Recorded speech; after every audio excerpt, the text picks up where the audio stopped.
Iqra doa. Bismillahirrahmanirrahim.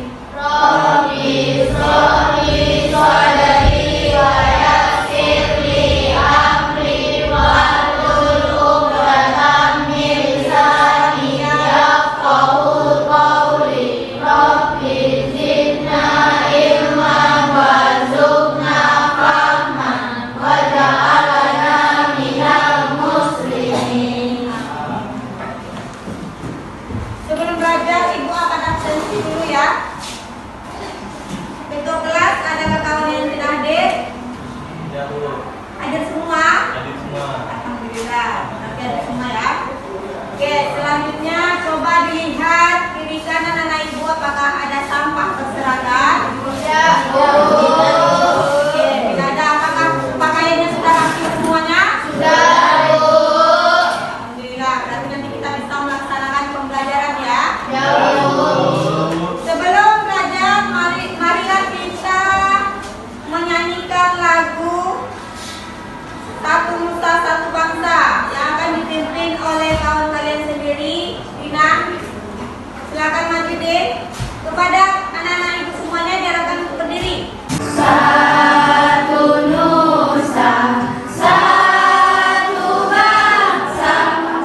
Penggugat dan tergugat. Penggugat dan tergugat. Proses persidangan dalam peradilan Islam adapun istilah-istilah yang digunakan dalam proses persidangan peradilan Islam sebagai berikut. Yang pertama, di situ ada hak, yaitu materi gugatan, kemudian mudda'i yaitu penggugat, di situ ada mudda'a alaih yaitu tergugat, mahkumi yaitu keputusan memenuhi hak penggugat, dan yang terakhir adalah mahkum alaih yaitu orang yang diberi putusan untuk diambil haknya, bisa jatuh pada tergugat, bisa juga jatuh kepada penggugat. Penggugat tadi disebut juga dengan mudda'i ya. Mudda'i adalah orang yang mengajukan gugatan atas pihak yang tergugat karena merasa telah dirugikan.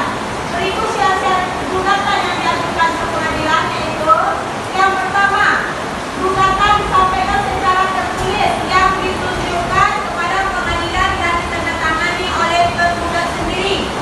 Selanjutnya, gugatan harus diuraikan secara jelas dan terperinci. Pihak penggugat tertentu orangnya, penggugat dan orang tergugat sama-sama mukallaf, baligh dan berakal. Dan terakhir adalah penggugat dan tergugat sama-sama tidak dalam keadaan berperang agama. Untuk selanjutnya, apakah anak ibu sudah mengerti? Sudah. Adakah pertanyaan? Tidak, Bu. Berarti kalian sudah paham ya? Alhamdulillah. Kalau kalian sudah mengerti. Oke, kita akan membagi kelompok ya. Oke?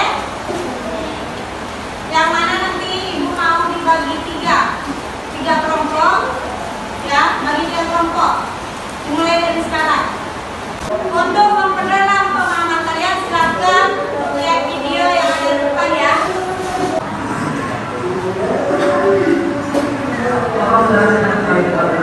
Dan saya ketahui terdakwa bernama Putu Raditya yang bekerja sebagai kepala sekolah. Apa yang Anda tahu tentang terdakwa? Yang saya ketahui terdakwa bernama setelah saya sudah sebagai saksi akan memberikan keterangan yang menarik, tidak lain dari yang sebenarnya. Semoga Tuhan menolong saya. Saya berjanji sebagai saksi akan memberikan keterangan yang benar, tidak lain dari yang sebenarnya. Semoga Tuhan menolong saya. Setelah kalian melihat video tersebut, apa yang dapat kalian lihat? Saksi. Ada saksi, Hakim. Tergugat. ada tergugat. Nanti pahami lagi ya materi tersebut.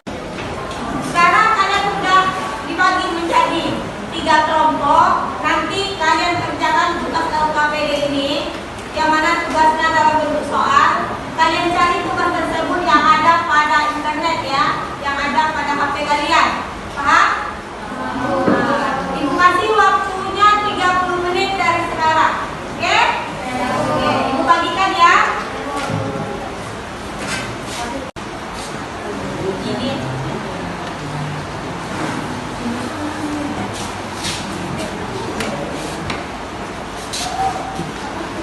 Silakan dikerjakan dari sekarang.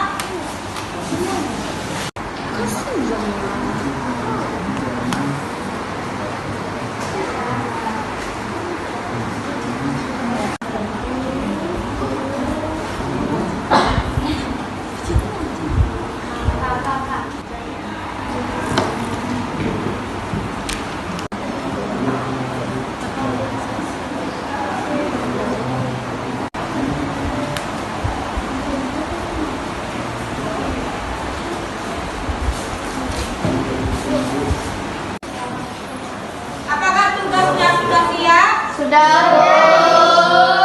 Oke, tiap-tiap kelompok harus menampilkan hasil diskusinya sekarang ke depan ya. Tiap kelompok 1 orang saja. Oke? Silakan kelompok pertama maju ke depan untuk mempresentasikan hasil diskusinya. Ayo. Assalamualaikum warahmatullahi wabarakatuh. Waalaikumsalam warahmatullahi wabarakatuh. Saya Sultan Effendi dari kelompok 1 akan menjelaskan hasil diskusi kami. Dengan pertanyaan itu, apakah saksi termasuk alat bukti? Saksi termasuk alat bukti dalam pasal 144 ayat 1. Kita menemukan hukum acara pidana atau KUHP sebutkan bahwa alat bukti yang sah adalah keterangan saksi, keterangan ahli, surat petunjuk dan keterangan terdakwa. Oke.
warahmatullahi wabarakatuh. Waalaikumsalam warahmatullahi wabarakatuh.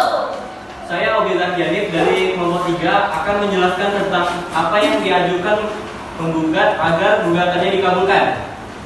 Menggugat harus menyampaikan gugatan yang disampaikan secara tertulis yang ditujukan kepada pengadilan dan ditandatangani oleh penggugat. Selain itu, harus diuraikan secara jelas dan rinci serta tuntutan harus sesuai kejadian perkara. Demikianlah penjelasan dari saya. Assalamualaikum warahmatullahi wabarakatuh. Waalaikumsalam warahmatullahi wabarakatuh. Apakah ada orang lain yang ingin menanggapinya? Ya, Bu. Alhamdulillah, berarti kalian sudah paham semuanya ya? Kita beri tepuk tangan dulu untuk kelompok 3. Untuk kegiatan akhir kalian, silakan mengisi post yang ada pada Google Form ya. Oke, Bu. Ibu akan mengirimkan linknya di grup chat. Ibu kasih waktu kalian 10 menit untuk mengerjakannya. Dimulai dari sekarang ya.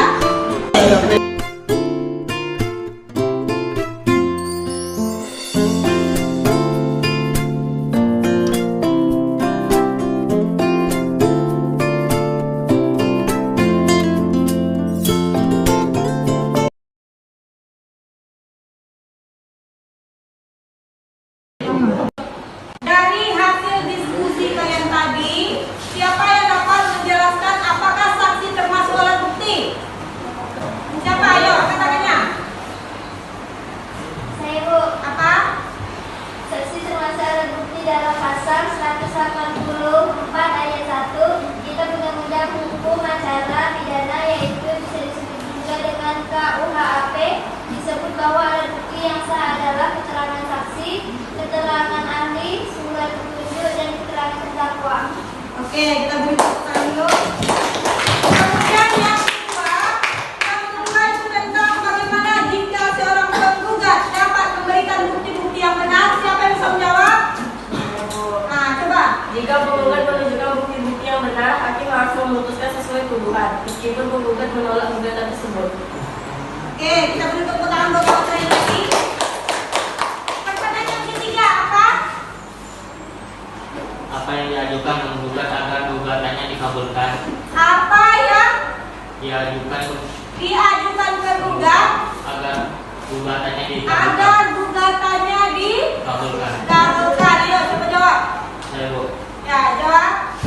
Penggugat harus menyampaikan gugatan yang disampaikan secara tertulis yang ditujukan kepada pengadilan dan ditandatangani oleh penggugat. Selain itu harus diuraikan secara jelas dan terperinci serta tuntutan harus sesuai kejadian perkara. Oke, kita beri tepuk tangan semuanya. Dari hasil diskusi kalian tadi dapat kita ambil kesimpulan bahwa istilah-istilah yang digunakan dalam proses persidangan peradilan Islam adalah sebagai berikut. Pertama, hal yaitu materi gugatan. Yang kedua, al-mahfudhi adalah suatu hal yang terkadang merupakan hak murni bagi Allah. Dan kemudian yang ketiga, al-mahkum alaih, yaitu orang yang dijatuhi putusan atasnya. Kemudian al-mahkum lah, yaitu penggugat suatu hak yang merupakan hak manusia semata putusannya. Oke, dari situ apakah kalian semua paham? Paham, Bu. Apakah kalian sudah mengerti semuanya? Sudah, Bu. Apakah dari materi tersebut ada yang kalian tidak pahami? Paham, Bu.